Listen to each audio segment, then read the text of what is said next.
Hello friends, welcome to Pandiyanar சமையல். இன்னைக்கு நம்ம பார்க்க போற ரெசிபி என்னன்னு பாத்தீங்கன்னா, அவல் வச்சு ஒரு ஸ்வீட் பண்ண போறோம். டக்குன்னு செஞ்சிடலாம். இப்ப வீட்டுல பூஜை, நவராத்திரி, கிருஷ்ண ஜெயந்தி இந்த மாதிரி எந்த ஒரு பூஜைனாலும் பிரசாதம் பண்றதுக்கு இது ஒரு ஈஸியான அவல் ரெசிபி தான். இதை எப்படி பண்ணலாம்னு பார்க்கலாம் வாங்க. இந்த வீடியோக்குள்ள போறதுக்கு முன்னாடி சப்ஸ்கிரைப் பண்ணாங்க சப்ஸ்கிரைப் பண்ணிருங்க. பக்கத்துல இருக்க பெல் ஐக்கான் பட்டனையும் அமைக்கிருங்க. இப்ப இதுக்கு தேவையான பொருட்கள் என்னங்கிறத பார்க்கலாம் வாங்க. இப்போ நான் இந்த கப்புக்கு தான் மெஷர்மெண்ட் எடுக்க போறேன். நீங்க எந்த அளவுனாலும் எடுத்துக்கோங்க.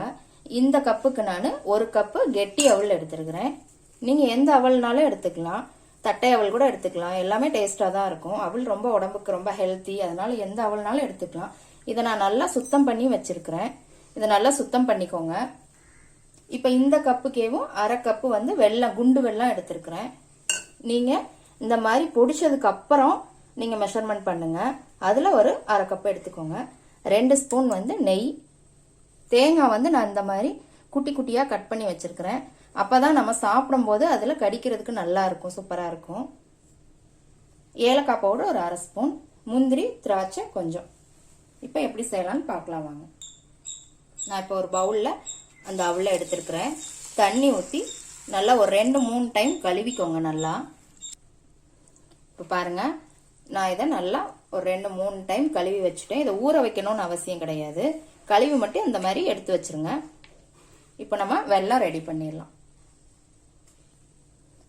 இப்போ நான் ஒரு பாத்திரத்துல வெல்லம் போட்டு வச்சிருக்கிறேன். அதுல தண்ணி நிறைய விட்டுற வேணாங்க. சும்மா ஒரு 2 ஸ்பூன் அளவுக்கு மட்டும் விட்டுக்கோங்க. அது லேசா மெல்ட் ஆகுற வரைக்கும் தான். நிறைய தண்ணியெல்லாம் விடணும்னு அவசியம் இல்லை. இப்போ பாருங்க, வெல்லம் நான் கேஸ்ல வச்சிருக்கேன். இது மெல்ட் ஆனா போதுங்க, பதமெல்லாம் அவசியம் இல்லை. கரைஞ்சிட்டா மட்டும் போதும். கரைஞ்சதுக்கு அப்புறம் இதை வடிகட்டி எடுத்து வச்சுக்கலாம். பாருங்க, நான் வெல்லத்தை காய்ச்சி வடிகட்டி எடுத்து வச்சிருக்கிறேன். இப்போ நம்ம அடுத்து செஞ்சிடலாம் வாங்க.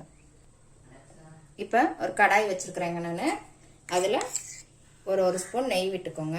முந்திரி திராட்சை வறுத்துக்கலாம். இப்ப முந்திரி பருப்பை லேசா வறுத்துக்கலாம். முந்திரி பருப்பு பாதி வறுபட்ட உடனே அதுக்கப்புறம் திராட்சை போட்டுக்கலாம். திராட்சை சீக்கிரம் வறுபட்டுரும், பிறகு கருகி போயிடும். அதனால முந்திரி எப்பயுமே லேசா வறுத்துக்கலாம். இப்ப திராட்சையை சேர்த்துக்கலாம். இது லேசா வறுத்து எடுத்துடலாம். அப்படியே பாருங்க, நல்லா வறுத்துடுச்சு. இப்ப நம்ம இதை ஒரு பிளேட்ல எடுத்து வச்சிடலாம். இப்ப இதுல கொஞ்சமா நெய் விட்டு தேங்காயும் வறுத்து எடுத்துக்கலாம். தேங்காய் நெய்யில வறுத்து எடுத்தீங்கன்னா நல்லா டேஸ்டா இருக்கும். இதே லேசா ப்ரௌன் கலர் வர வரைக்கும் வறுத்துக்கலாம். பாருங்க, தேங்காயும் வறுத்தாச்சு. இப்ப இதுல நம்ம வெல்லத்தை சேர்த்துடலாம்.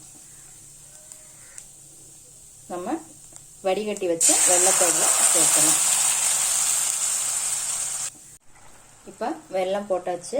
நம்ம இதோட கழுவி வச்ச இந்த அவளையும் சேர்த்துடலாம். ஊற வைக்கணும்னு அவசியம் இல்லைங்க. இப்ப இதையும் சேர்த்துடலாம். இதை நல்லா கிளறிக்கோங்க. கிளறிட்டு இதோட நம்ம ஏலக்காய் பவுடரையும் சேர்த்துடலாம். இதையும் போட்டு நல்லா ஒரு 2 நிமிஷம் மட்டும் கிளறிக்கோங்க. பாருங்க, நல்லா மிக்ஸ் ஆயிடுச்சு. நீங்க இந்த மாதிரி கொஞ்சம் தண்ணியா சொதன்னு இருக்குன்னு நினைக்க வேண்டாம். ஆறுனதுக்கு அப்புறம் 5 நிமிஷத்துல நல்லா பொழுன்னு ஆயிருங்க. நான் ஆறுனதுக்கு அப்புறமும் உங்களுக்கு எப்படி இருக்குங்கிறத காமிக்கிறேன். இப்ப இதோட நம்ம முந்திரி திராட்சையும் சேர்த்துடலாம்.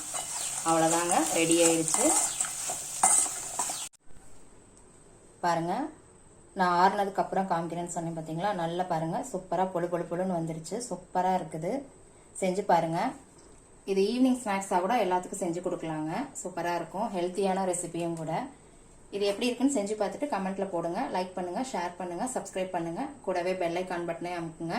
நாளைக்கு மறுபடியும் வேற ஒரு ரெசிபியோட சந்திக்கலாம் ஃப்ரெண்ட்ஸ்.